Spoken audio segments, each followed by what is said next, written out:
Olá, muito bom dia a todos. Hoje completamos 248 reflexões, né, ao longo desse ano. E eu trago na reflexão do dia de hoje, né, na reflexão passada eu falei um pouco da experiência de ouvir o sonho, né, de outras pessoas e o propósito. E a reflexão proposta por agora é assim: como você superar os grandes desafios? Nesse momento em que as pessoas estavam compartilhando seus sonhos e propósitos, buscando visualizar as suas vidas, né, anos depois, nesse caso era 2028, eu confesso para vocês que eu senti um frio na minha barriga.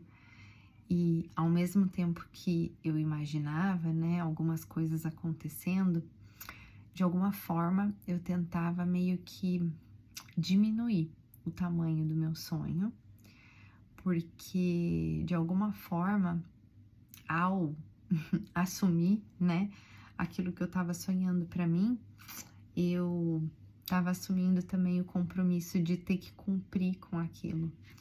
E às vezes a gente se sente tão inferior, né, tão incapaz até de algumas coisas por sentir que elas são grandiosas, né? A gente atribui as coisas às circunstâncias, põe a culpa no periquito, no papagaio, né? Nas coisas, nas circunstâncias que não estavam condizentes com aqueles seus objetivos. E isso tudo é um monte de boicote, né? Que a gente cria para nós. Porque o que seria impossível para quem tem Deus vivo dentro de si? Essa é a lição que eu recebi com essa mensagem, né? De como a gente se coloca pequeno, de como a gente se coloca incapaz, de como a gente não consegue entender o poder que um plano de Deus para nós tem, né? E fazendo essa analogia aqui com a gravidez de Maria, né? Ela como descendente de Davi e pessoa que nasceu, né? Que é descendente, né? Do povo de Belém, ela e o José precisavam se deslocar para lá para participar desse recenseamento.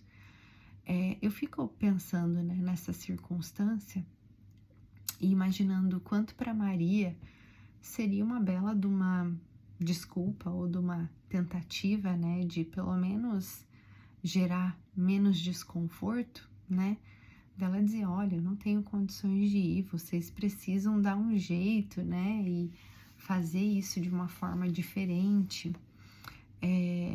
Mas não, ela entende, né, que isso é uma necessidade, que quando veio lá de cima, né, e no caso ela tá dizendo do império, do imperador, né, dos poderosos do momento, dizer que isso precisa ser feito, não tem muito o que questionar. E em momento nenhum ela diz que não dá conta, né? Ela assume isso para si e vai, independente de toda dificuldade. Eu acho que ela só dá conta de fazer isso porque ela tem o Cristo vivo dentro dela. Ela é uma pessoa diferenciada, ela é uma pessoa inspiradora, ela é um modelo de mãe para nós, né? Uma leoa realmente que vai fazer de tudo para seguir a necessidade, né, do que a circunstância pede para ela e também para levar, né, esse propósito que Deus colocou na vida dela adiante, independente da circunstância. E olha que mal sabia ela, mas ela passou tantas e tantas experiências, né, tendo Jesus ao lado dela. Acredito que esse foi realmente o maior propósito, né, da vida dela, mas foi sim uma cruz dolorida de carregar. Houve dificuldade, houve dor, né? Houve tristeza, houve preocupação, houve ansiedade. E aí a gente percebe que Deus nos dá os recursos necessários para aquilo que a gente precisa vivenciar, né? Deus nos dá não só o recurso, mas a gente precisa entender que todas as circunstâncias que são colocadas na nossa vida, elas precisam ser encaradas, né? Ser enfrentadas. Inclusive, ela diz aqui, o padre Luiz Erlim, né, no caso, diz que o poder sem caridade é a fábrica de ditadores. Mas se aconteceu daquele jeito, né, e a gente não tem dúvida do poder de Deus poder fazer algo diferente disso do que aconteceu, e aconteceu dessa forma. Então é porque ela tinha que passar por essa viagem. A vinda de Jesus remexeria mesmo com toda a sociedade, continua, né, reverberando aqui diante de todos nós. Então, não nos falta recurso, não nos falta, ou nenhuma circunstância que a gente está passando hoje, ela é indevida. Isso faz parte do plano de Deus para nós. Então, independente da injustiça, independente da dificuldade, independente dos modelos ditatoriais que continuam acontecendo, né, diante dos nossos olhos e mais de 2000 anos depois, tudo faz parte do plano de Deus.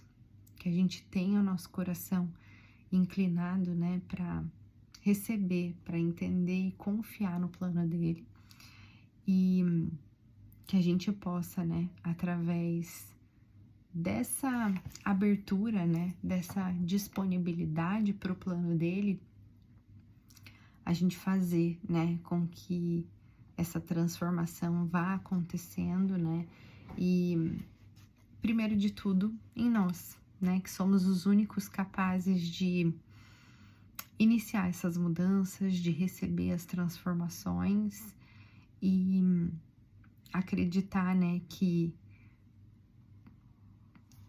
como tudo que ele quer para nós é soberano, né, tá tudo a caminho. Não é uma tarefa fácil, né, da gente se desconectar, né, disso, de questionar, de se revoltar. Maria, inclusive, ficou aqui, né, de cara, digamos assim, né, ela disse que não houve acordo em falar com o mensageiro, eles disserem, infelizmente, essa gravidez aí não é problema meu, né, vocês vão ter que dar um jeito e fazer como o imperador tá pedindo. E então não foi nem questão dela não achar ruim, dela não achar que fosse difícil, né, passar por essa viagem no 9º mês de gravidez, mas dela assumir e dizer, eu tenho o Cristo vivo dentro de mim e por isso de nada eu duvido, por isso tudo eu posso enfrentar, tudo eu posso encarar, inclusive os meus maiores sonhos, maiores propósitos e as maiores dificuldades também. Então que no dia de hoje a gente seja capaz de reafirmar, né, sobre o Deus vivo que habita em nós, né, e que nos fortalece, nos acompanha, nos revigora, enfim, ele é o nosso Todo-Poderoso e nós ficamos muito mais poderosos do que a gente pode imaginar quando a gente está conectado com essa energia. Então façam todos muito bom proveito, né? Eu sou grata por essa energia, por essa mensagem e por cada um de vocês que estão comigo nessa também. Fiquem todos com Deus, recebam um forte abraço aí e até amanhã, com muito carinho, Simone.